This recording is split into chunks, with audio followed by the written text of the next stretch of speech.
السلام عليكم ورحمة الله وبركاته. كم جرتن أبولي ميديا بك جرتن السلام تنبرد دونن الربكتي اسم برح عقيدتو سننجتشو بربادا أشا ما عركفوني وروني أمانتام برا ورتفتني اللي أمانتام كتاو دولين قودين بكم جرتن جالا اللي وني الرابركي كلين سكتا مري اسم برح عقاو سننجتشو بربادا نقق أبدن فيا قبدن وروني تورا ميديا رتي والبر هدو كرانا من ياتني dhugaa dubbachuudhaaf miidiyaatti haga fayyadamee garuu maalaalaa yeroo muraasa asitti saayibban miidiyaa kana hedduu horannee jirra. Alhamdulillaahi rabbil aalamiin hedduu namatti toltan hedduu namatti toltanii wal jajjabeessuu irratti hamilee akkamitti akka wal kabajitan akkamitti akka wal jaalatan hedduu isin kabaja obboleeyyan kiyya hundumti keessanuu maal dubbachuu fedha yoo jettanadha. Namni hayyuu waliin oolee hayyuma san ta'aa jechuu deema jechaadha. Dubbiin tiyyaa mata dureen dubbii tiyyaa waan akkasiiti. Namni hayyuu wajjin oolee hayyuma san ta'aa yookaan akkeessama akka isaa san ta'ee bayaa isiniin jechuu barbaadeeti. Oolmaan gisee amma akkuma beekamu viidiyoo darbe keessatti illee dubbadhee jira. Qaamaan wal bira ooluu osoo hin taane yaadaan bilbilaan wal bira oolutu yeroo ammaa wajjin ooluu jedhama jechaadha. Qaamaan wal bira gahanii wajjin ooluu osoo hin taane bilbilaan yookaan toora miidiyaa irratti yaadaan wal bira oolutu wajjumaan oolmaa jedhama jechaadha. Haaya oolmaa bilbilaan yookaan miidiyaa fayyadamtu keessatti oolmaan ati qabdu maali? Fakkeenyaaf oolmaan ati qabdu miidiyaa fayyadamtu keessatti maal daawwataa oolta? Nama akkamii daawwataa oolta? Miidiyaa akkamii daawwataa oolta? Waan si fayyadamu moo waan si hin fayyadne daawwataa oolta kan jedhu jechaadha.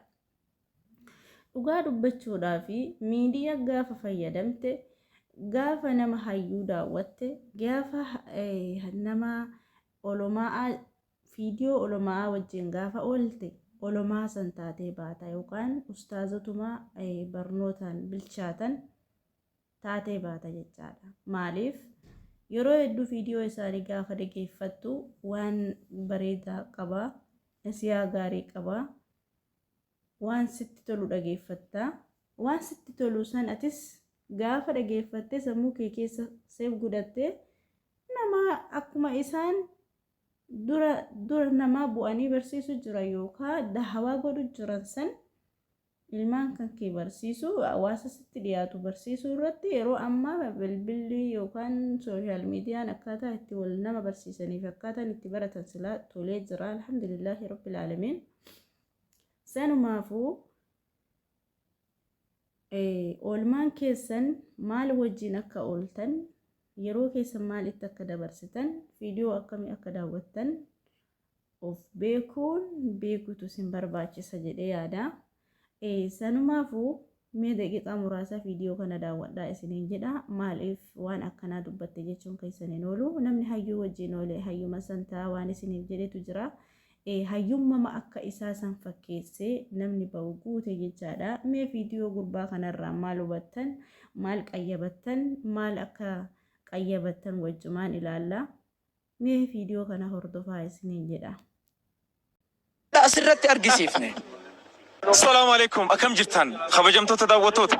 Egaan har'a nama tokko wajjin wal isin barsiisa. Irra hedduun keessan toora miidiyaa kana gubbaan pilaatfoormii TikTok gubbaan beetan. Har'a kan beekneefis har'a bartan. Mee sagalee sheekha keenya kabajamaa fi jaalatamaa Sheekh Abdusalaam sagalee isaanii fakkeessuu qofaa miti.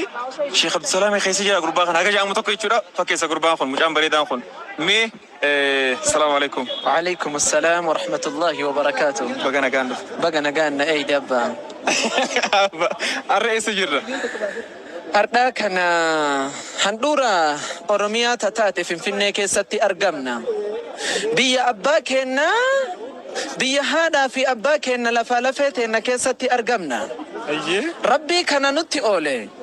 لئن شكرتم لأزيدنكم ولئن كفرتم إن عذابي لشديد جد ربي بيا كان بريدنو كان الحمد لله رب العالمين جتا كما براتين إبا كتابا وهي تهرد أسرتي توري إبا سن الرتي أرقمني ربي أشرت اللين وأرقم سيسي الحمد لله رب العالمين دودا أرمو كليسا هرد أسرتي أرقسيفني دودا كليسا اتين توري كأم بيتين فرنتي تاتوري أسرت أرقسيفني ربي جبا سنقلن نسالة فنبدين الحمد لله رب العالمين قام براتيني بقول لرجيني باقي ستي قمد قرأت تيك توك تنسي أرقام جزاك الله بقى نسي أرقام فيديون isaa dheeraadha wallahi na ajaa'iballee na dinqalee garuu ilma isaanii ka ta'e garuu Allahu a'lam yani beeku social media ma Facebook irratti tasaa argee waraabee mee namni miidiyaa fayyadamu maal hubachuu qaba fakkeenya akkamii namarraa argachuu qaba fakkeenya akkamii miidiyaa kanarraa fudhachuu qaba ka jedhutu viidiyoo kana na waraabsise dhugaa dubbachuudhaaf gurbaan kuni maqaa isaa beekullee hubaadhee akki inni itti dubbatuu fi arrabni isa keessaa bahuu fi sagaleen inni ittiin dubbatu sheeka keenna olomaa keenna Abdulsalaam na fakkaate maqaa isaanii qabadheen jiru garuu daawaa isaanii sirra dhageeffadha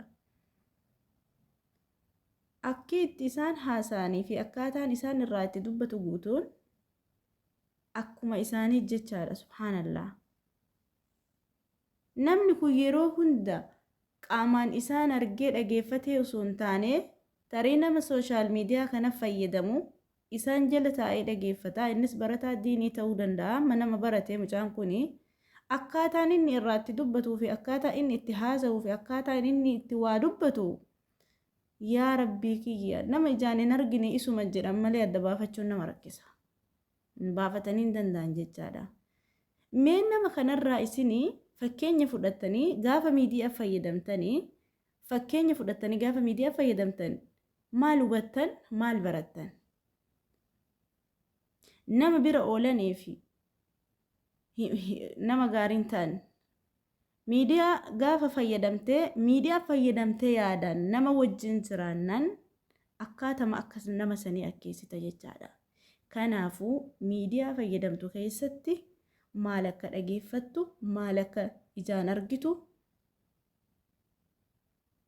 beekutu sin barbaachisa jechaadha miidiyaa fayyadamtee gaafa viidiyoo gaariin dhageeffateni amaluma san naalta garuu kunoo gaafa hayyuu dhageeffatte gaafa olumaa kee dhageeffatte gaafa nama yaada bilchaataa dhageeffatte akkasuma nama nasiyaa gaarii namaa dhaamu gaafa dhageeffatte hayyuma masan taatee baata jechaadha kanaafuu oolmaa kan kee fi bakka oolmaa kan kee akka eessa ooltu of gaafachuun nama gaafachuu miti of gaafachuun dirqamaa jechaadha of gaafachuun dirqama jechaadha yeroo kan keetii fi oolmaa kan kee maalitti akka fitte oolumaa galatti of gaafachuun barbaachisaadha jechaadha guyyaa hadhaa maal daawwatte waan daawwatte san irraa barnoonni ati argatte maal waan si fayyadamu waan si fayyadne jettee of gaafachuun dirqama gaafa waan si fayyadu daawwatte waan sa'aatillee hojjechuudhaaf akkeessita akkuma amma mucaa kanaa jechaadha akkuma amma gurbaa kanaa waan tokko gaafa waan si fayyadu san dhageeffatte atillee akkas ta'uudhaaf yaalta hamma takka yoo akka isaallee ta'uu dadhabde hamma takka hin yaalta yaani hin yaalta inta gaafa jettee amante wanti hin taamne hin jiru jechaadha wanni hin beekne hin jiru jechaadha isin dheerajee jira kanaafuu obboleeyyan kiyyaa yaada kiyyaa asittan gabaabsaa yeroo itti aanu haga walitti deebinuuf nagaa annaa tura isiniin jedha yaadni kiyyaa yoo isin gammachiise share subscribe gochuudhaan nu jajjabeessaa isiniin jedha nama mari'achuu irraa ofii mari'achuun milkiidha isiniin jechuu barbaadeeti waan hojjettu keessatti gaafa jabaatte akka milkooftutti amanii viidiyoon kiyya yoo isin gammachiise share subscribe gochuudhaan nu jajjabeessaa isiniin jenna yeroo gaarii qabaadha.